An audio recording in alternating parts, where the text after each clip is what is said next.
Welcome to the Healers Café, conversations on health and healing with Dr. Manon.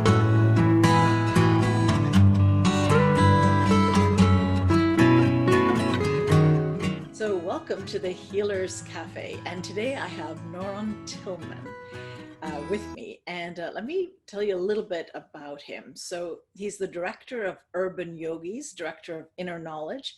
He's a pastor of One Ministries, host of Walk in Victory podcast. He brings a unique training and leadership style that was birthed through his growing up in far Rockaway, New York. 400 Ease housing project, 25 years of entrepreneurial experience, and 20 years of ministry and music knowledge.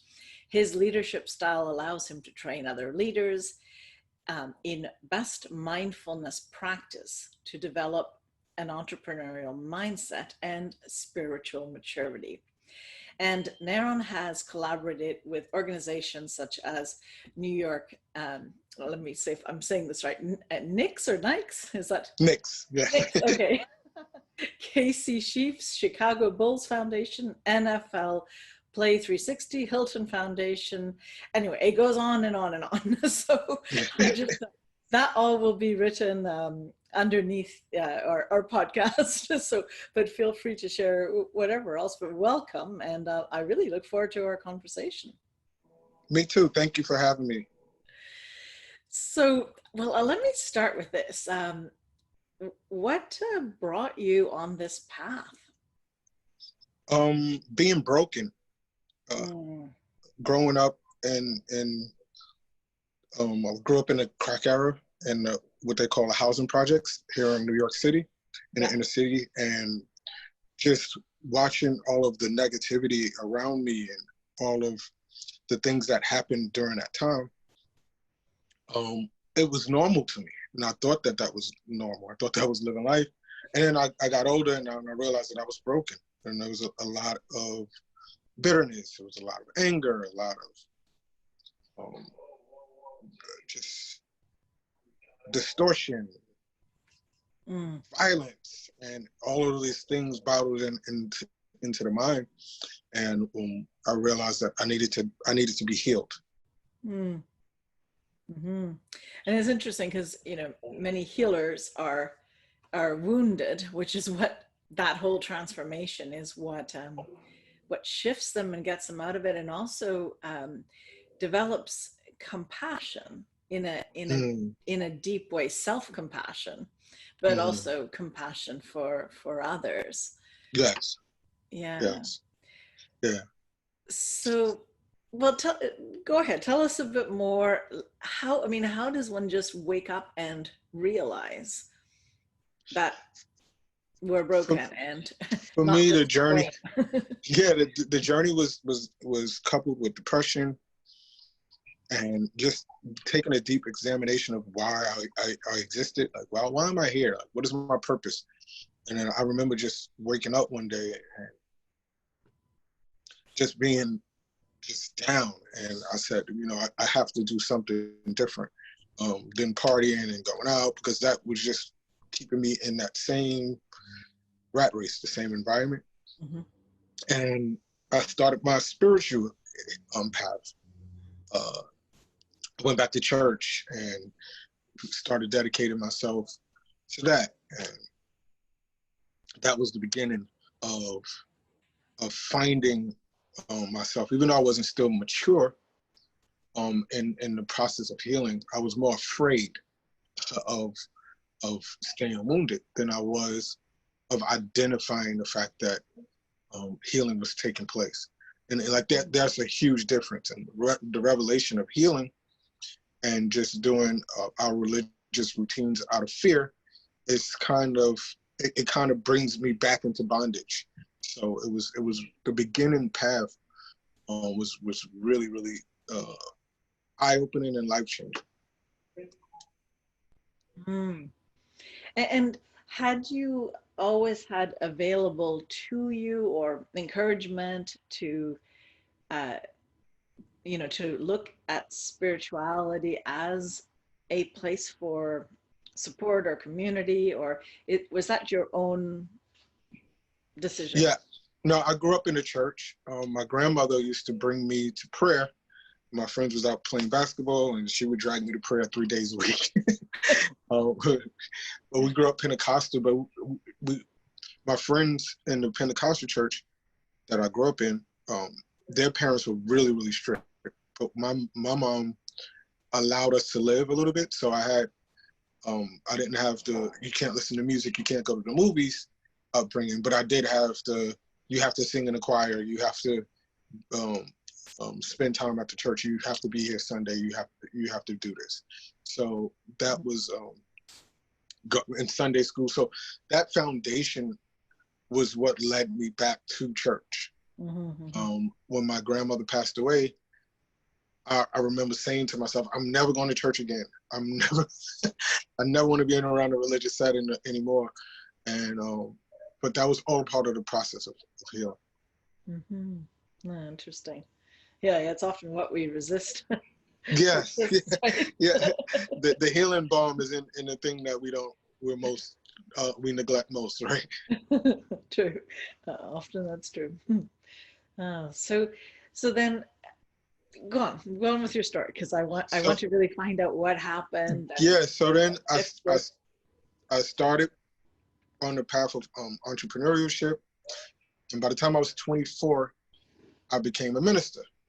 And getting into ministry was it was different because then I started to lose myself. I didn't know who I was as a man. I was 24 and I was preaching, but I still never really could find a balance of being a minister and being a husband and being all the other things that came along with it. And I felt like that I felt as if I had to do something. So I was always attempting to find people to heal, or like I felt like it was my job to save the world, right? And in the process, even though I thought I was bettering myself, I was isolating myself from my family. I was isolating myself because I felt like being righteous was isolation, and that was that commingled. So I found myself again battling through spiritual depression and battling through fear and battling through anxieties. And as a preacher, it's difficult. You can't get up and say, I'm hurting, right? Because people expect you not to be hurting, right? And it took me some time, and that was the second phase. It took me some time to realize that I still needed to work on me as I was helping other people, because it's easy to tell everybody else to hold their head up, but then we forget that we have to encourage ourselves to hold our head up. Right. And ministering and helping community became easier than me self-maintenance. Right. But do you still hold the view that you did then, that had you been more vulnerable about the experience, that it would have, like, that you had to be a certain way to lead others? Is that still what you believe? My views have changed. I'm 44. It's 20 years of ministry. My views have changed from then to now, drastically. And it was all a part of the healing process. And it's funny because what I've learned is that healing is a lifetime journey. Right? So the process of healing is we always find ourselves needing to go through those processes again on some level, whether it's going back to devotion, personal devotion or prayer, whether it's which I got into some years ago, which is going to transition yoga and meditation, and then coupling those things. So I got into yoga and I got into meditation. Growing up, I was taught that we shouldn't meditate. I was taught that we shouldn't do these things.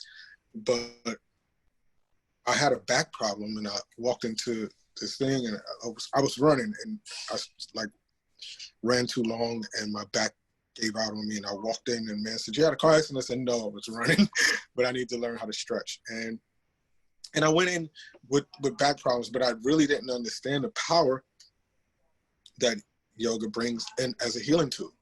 And during Hurricane Sandy, I met a guy named Eddie Stern, who's who's my yoga teacher, and he asked me to come into some young people that he was doing a program with called Urban Yogis. And I would watch him go into the inner city, this Caucasian Jewish man, and spend time with these young men and young women, teaching them yoga and the best yoga practices. And I would join in the practice, and then I started practicing with him. And then some years later, he would ask me to be the director of the program. But what happened with the yoga, when I really started to take it serious, is because I had high blood pressure and hypertension, and I was taking medicine.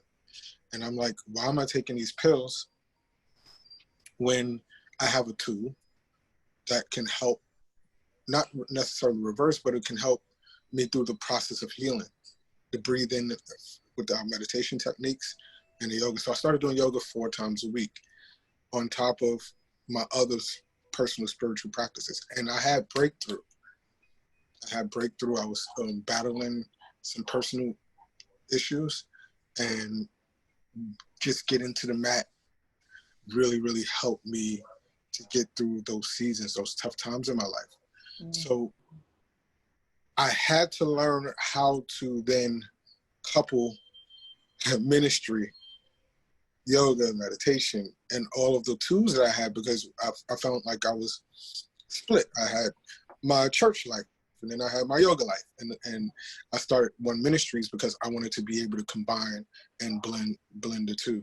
In most traditional churches, I can't be like, oh, we're going to have a meditation practice. But if I'm the founder of the church, I can do what I want to do. Interesting. Yeah. So, I mean, it involves with people, right? Yes. So, Yes. Yeah. Yes. Yeah. Yes. Yes. So the healing process starts in the mind. And I had to learn not to look externally at the things that were around me, the noise of the world. Because some of the anxieties and some of the fears, whether we're talking about physical ailments in our body, or whether we're talking about mental stuff that happens here, but even our physical ailments can be connected to something that's psychosomatic. So bringing the connectivity between the mind and the body experience is something that I've been working on over the last 5 years, and teaching others how to do that. Sometimes we have fears, or sometimes we have things in our past, retrospectively, that we've tucked away in our body, right? And we don't understand that energy is blocked. is blocked, right? And then we go through a yoga move, or we breathe through it, and we go through some meditation practice, whether it's a reflective meditation practice that I often do. Tears start to run down people's face, right? Because they thought that thing was gone, right? And it doesn't go. We have to make it pay rent and allow it to expose it. expose it, and just say, okay, you can live here, but you can't control. I'm the landlord. Right.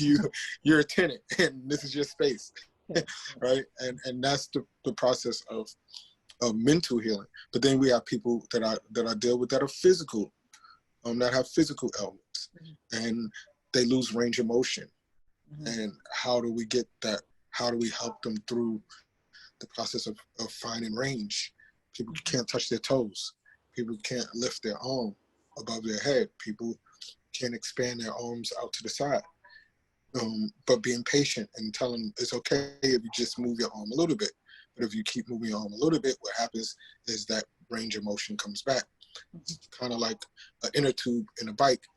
It can sit there and be in the water, and it's look dusty and it's hard to move. But then if you keep circling it and you keep rotating it around, that flexibility comes back into the inner tube. It's not magic. It's just a little bit of elbow grease and a little bit of room, and then it happens. And that's the process of healing. Yeah, and I think you point out really well how we live in a society that tends to separate the spirit from the body, from Hmm. our thoughts and emotions. And when you start to integrate all of this, you start to realize that also your pains and your beliefs that you're old or you can't move are actually just beliefs. Hmm. You know, you can really start to feel it, and as you heal your physical body, some of the emotions that you have stored release, and that also deals with like your spirituality. It's all, we're all one connected Yes, being. yes, We just yeah. live in this delusion, you know. And the separation that comes, actually, all of it starts in the mind. We delude ourselves, because that's the process of healing, right? We have in the church world, we have what we call the Black church experience, and then some people say, well, we have the Christian church experience. So that even then, there's separations that take place, and because we don't see each other as one or as diverse.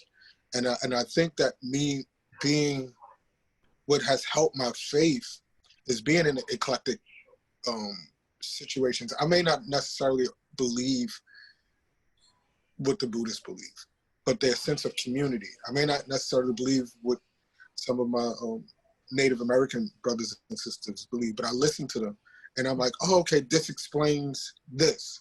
So now I can bring that back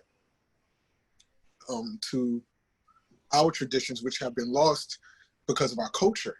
We've lost a lot of our Christian traditions because culture has trumped Bible, where Bible's supposed to trump culture. And then we can't heal because we're trying to make the thing, the balm, we're trying to make the medicine into something that is not intended to do. Mm-hmm. Yeah, no, interesting. Yeah. So what do you when I brought up the vulnerability of the healing process, Mm-hmm. how do you feel about that? Because as an entrepreneur, we're told, you know, be vulnerable, share. That's how people connect. That's how they know that you figured some things out. You're maybe just a little step ahead, therefore you can help them. That's sort of the mindset of, you know, entrepreneurship. And as myself as a doctor, you're supposed to be the all-knowing, and I've Mm. been taking that mask off every single chance I can, saying, well, I can tell you on some level what's going on, but you really know what's going on. I always feel that the patient deeply knows what's going Yes. on, Yes. you know, if they're given the opportunity. But instead we have a society that, you know, puts a label, oh, here's a diagnosis, that means this, and there's your prognosis. Yeah. And it's like, if you buy that Kool-Aid, you're not expanding into Mm. what we really can as human beings. We're so much bigger than our diagnosis. Wow. Yeah, that's deep. I think being vulnerable, it took me some time to become vulnerable. Again, because what happens with titles is that there's this innate set of practices that come along with a title, right? So when people hear the word pastor, you walk in the room and they're like, oh, you're supposed to be this reverent, bigger than life, having all of the answers. So once I learned how to be vulnerable, once I learned to say, I'm having a bad day, once I learned to say that I have my struggles, the connectivity with people became, I think that sometimes we feel like people won't respect us anymore when we're vulnerable, right? When people they won't look at you the same way. People go through divorce and then they scared to go outside because they're afraid of what the community is going to say, right? Mm. Because they don't want to be vulnerable. They don't want to open up that wound again. But what I've learned is that if we are not vulnerable, confessing our sins one to another, or confessing our faults one to another. If we're not vulnerable, then we can't heal, because we're going to start to believe the lie. And when you lie to yourself and say that you're fine, and you know you're not, then you start to mask it, or you start to develop habits to numb the pain. And we have our secret vices. Most leaders have, most spiritual leaders have secret vices that they they don't want the world to know about, but they're doing it because they're not vulnerable and they're not taking the time to heal themselves. So they haven't healed their own. Yeah. No, exactly. Yeah. Well, we all go in this consciously or unconsciously for a reason. So I think that's that's interesting.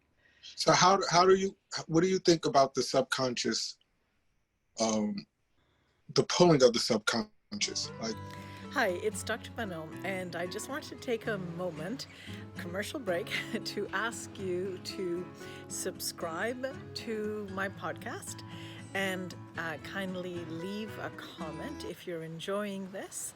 And also, just to let you know, I have tips for people in health looking for solutions to just a variety of issues. It's more like an attitude of health, and they're entertaining short videos, and you can find those under drmanonbolliger.com/tip.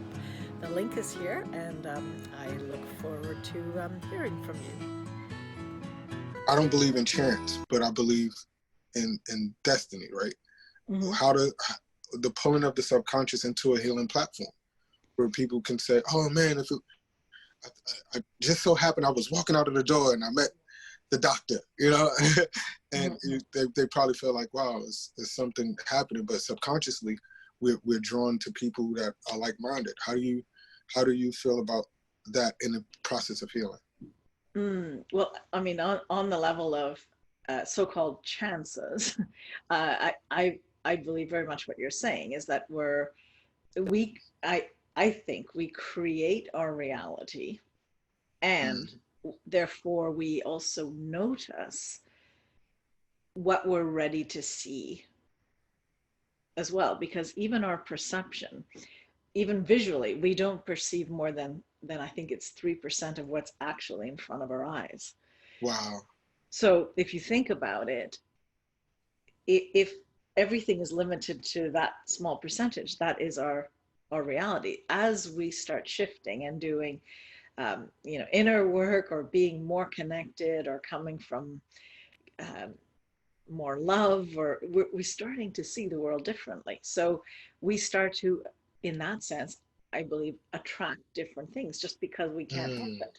It's a very symbiotic, natural, no effort type of thing, is the way I see it. And the other thing is, if you come from gratitude and you're grateful for things, you're going to start to see more things you're grateful for. It works that way. If you put that into your noticing, then you start noticing more things. It's like where you put your attention or your focus, you tend to see more of that. That's how I see that. So wow, and that's amazing, because I'm in the process of writing a gratitude journal for people to do like a challenge, gratitude challenge, 30 days. And it's funny that growing up as a Christian, growing up in the church, I learned about gratitude through my yoga practice. Like we call it praise, and we praise God. So we praise Him for this, we praise Him for that, but we're not practicing gratitude. Right. Exactly. And I wanted to be intentional about bringing people into the context of practicing gratitude, of taking the time out to be grateful for a bad day. Like, how can you be grateful for a bad day, right? It didn't take me out, right? So we just being mindful of those things can invoke healing. It actually brings up, because you're changing perspective. You're looking at life differently. Yeah. And the fact that you even mentioned that validated the fact that I'm on the right path with my gratitude journal. Well, everyone has their path, right? So Yes. I'm very much the belief that there is no one path, you know, but for me, it's something that I've noticed when we're also bringing up the subconscious and how things happen. I do feel that that's where the element of the deliberate creation comes into me. And the subconscious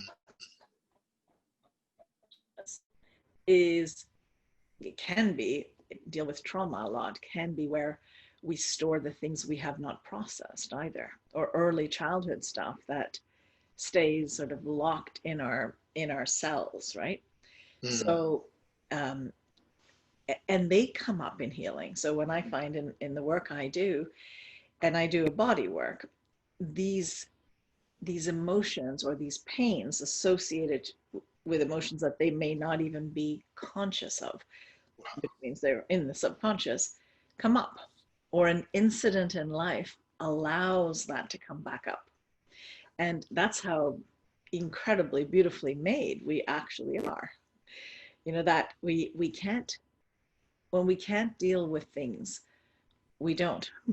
And when it's the time that we can embrace it, that we're able to truly heal from it, those things will surface. Wow. Wow. And, you know, growing up in the area that I grew up in, we have inner cities all throughout America. When I learned about negative bias, I started to say, wow, you know, growing up in the inner city, when you're wrapped around violence, you're wrapped around poverty, your food deserts, all of those things that play into our mental health, and it leads into our physical health. Yeah. It's almost like a compounding negative bias, because we're already lean towards negativity, and just from being human. So we have to work to unravel that. But then imagine growing up where all of your music was talking about violence. All of your surrounding, your schools, there was violence. And in the halls or in your homes, there was loud music and unhealthy diets and all those things, all of those obstacles that begin to compound on you. When you go out into the world, you're viewing the world from that mindset. Completely, yeah.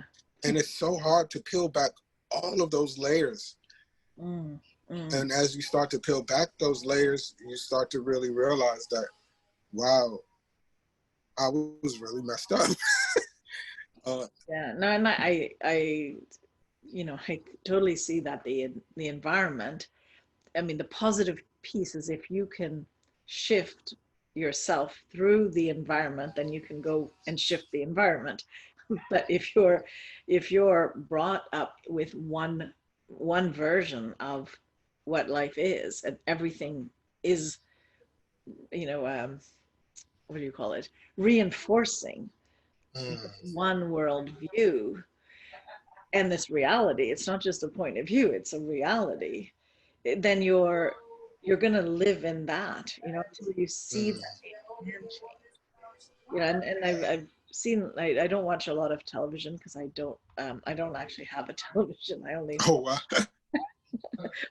when I travel. Well, because I don't like bad news. I don't like selective news. And they don't report the amazing things that people do. You know, the things like I know there's this amazing project in an inner city where this woman, see if I can remember her name, where she started growing a vegetable garden and got all the kids involved in doing that. And that changes everything, right? So, Yes. you know, that's the kind of work that I think allows people to shift and get exposed to something else. Because we talk about, you know, even in this so-called pandemic, it's like, yeah, our immunity matters, but if you don't have access to proper food, if you only have junk food around, if that's all you know, like you said, it's a lot of obstacles to overcome and say, okay, well, wait a minute here. It's a Yeah, difficult. it's a difficult uphill battle, and that's with our Urban Yogis program. We target those areas, and we bring these practices, these healing techniques into the areas, and we deal with food and how to navigate through a food desert. We deal with dream casting visions, and we deal with who am I?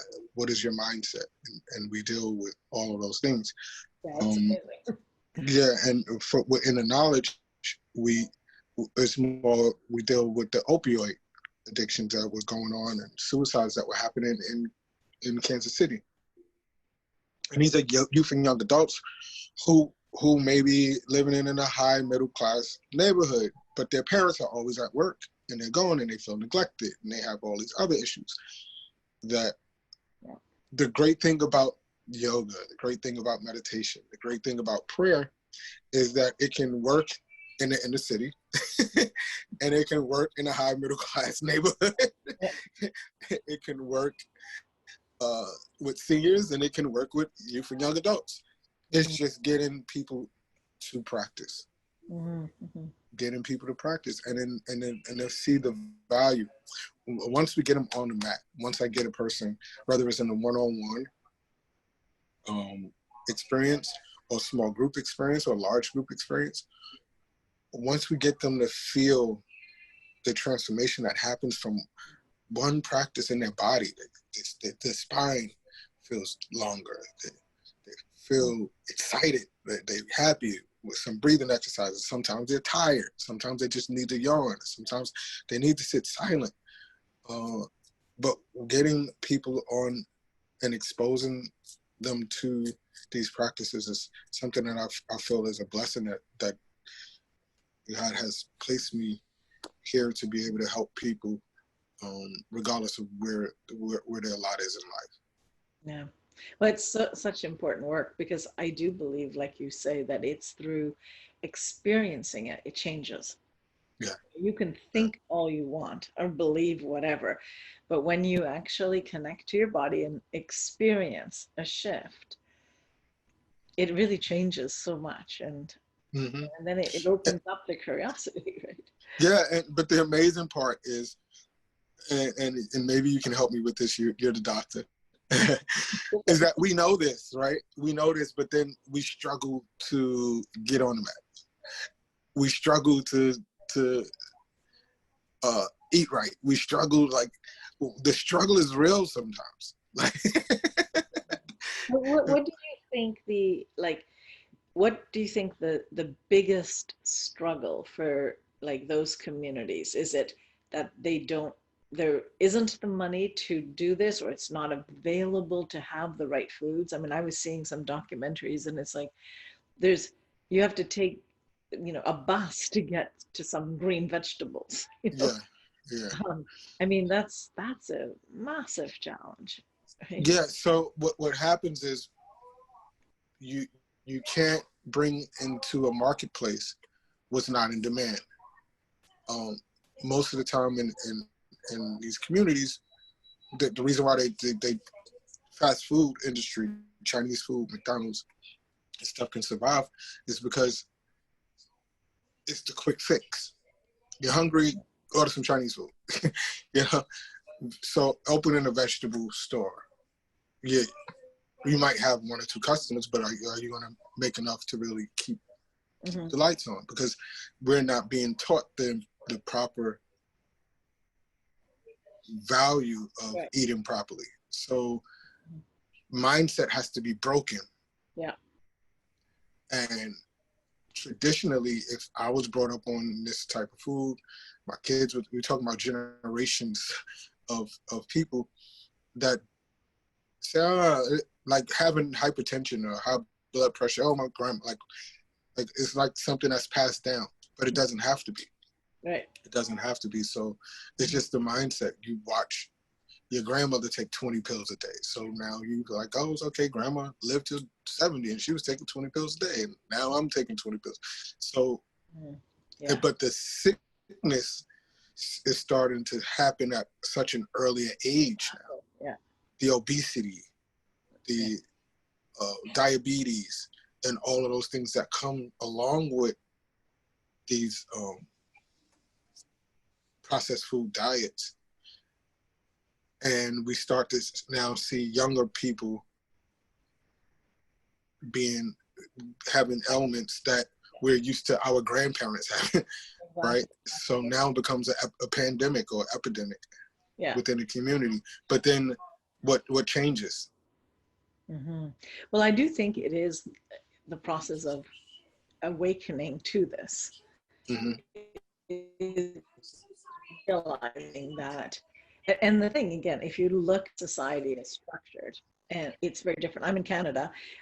There's similarities, but there's also differences that way than in the States. But if you look at how it's structured, it's completely money driven, and I have nothing. Yes.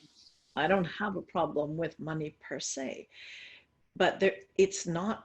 Medical doctors typically are not trained in nutrition. They have 11 hours, and that's in the schools where they actually teach nutrition. So even the fundamental belief that our bodies can heal is not accepted. We manage symptoms, we manage disease. That's how we're trained. And so if you think that way, if that means that nobody can do anything for themselves that's going to actually make a difference.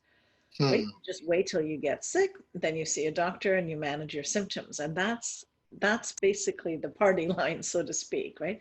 So there's very little incentive for people to wake up, except when things get bad enough. And I think we're definitely at the stage of bad enough. When, like you say, when young children are having the same chronic diseases as grandparents, then it's time to kind of wake up. Well, it's time before that, but then it's never going to come from the top down. No. There is no incentive to change. It's making money and it's working. And I think it's people like yourself and the work you do and the discussions that people have, the community of daring to speak and share information.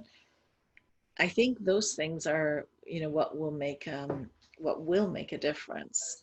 Yeah, and thank you, and I'm glad that you said that, even from a medical perspective, that here in America we are profit driven, and the biggest one of the biggest profits that is happening is in the medical field. Mm-hmm. Even what's going on with this COVID and how there's billions of dollars being exchanged from, I never even knew Fuji and Johnson & Johnson was in the medical medicine, right? everybody want to make a vaccine because there's a check to be made. Exactly. So we have to look at this. I couldn't see this before. Like when you're in the water, you can't really see the beach, and you're in the water. Mm-hmm. But when your eyes are open, you can't close them back. No. And you don't want to be like the crying out to everyone, hey, things are not that good, because you don't want people every time they see you, they're running away. So we have to kind of create solutions that answers to the problem. And I think that our programs really, really speaks to the ills of our communities. Mm-hmm. Yeah, no, I think that's really awesome. And the timing is perfect, because with this pandemic, the emphasis they have in so-called treating it is, again, like you said, it's vaccines. It's an external thing, as if what we can do for ourselves to make ourselves stronger doesn't matter, which is why they don't look at giving food to people. They don't worry about the incredible media insanity of fear mongering and putting people into fear. Mm-hmm. That's all, to me, part of disempowering people. And what needs to happen is that we really understand how powerful we really are, and to honor our body and look after it, and Yeah. feed our body, feed our soul, feed our mind, feed our body, all of it, All of it, yeah, because it's important. It's important, and the disease begin to fester, and by the time it starts to manifest itself, it's too late. So, NaRon, I had one more thing. Our time is up, but I wanted to ask you. You wrote down a message you'd like to share. Every problem has an expiration date. Yes. Yes. And I thought that was really inspiring. So, what do you mean by that? Well, when you're in a bad situation, you feel like it has no end. You can't see it. You can't see the end. You don't know. And every day you're coming home and we're battling. It could be something with your children. It could be something with your physical body. It can be something with your mental hygiene, mental health and well-being. But if you keep living, that will pass. Because every problem, regardless of what it is, has, even COVID, is not going to, as our president say, is just going to up and disappear. It's not going to disappear. We're going to have to work towards it, but it does have an expiration date. It's not going to manifest and be eternal. No. So every problem has an expiration date, and some problems last a little longer than others, but we know trouble don't last always. Okay. Well, thank you very much. Thank you very much. This was very pleasant and enjoyable. I think that you guys are doing a great job in Canada with the pandemic, and I hope that you continue to. Yeah, you said we'll see. We'll see what happens.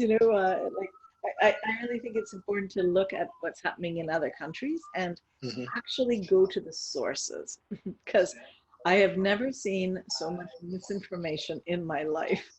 So wow. It's really crazy. Even when they talk about Sweden now, it's like, oh, that's terrible out there. Oh, the economy's ruined anyways. Well, if you look at it, it's not true. Yeah, it's like, not. It's like, wow, like, it's just crazy. Anyway. Yeah, it is. But thank you for having me. Okay, thanks very much. I hope we speak soon. Bye-bye. Okay, bye, NaRon. Bye.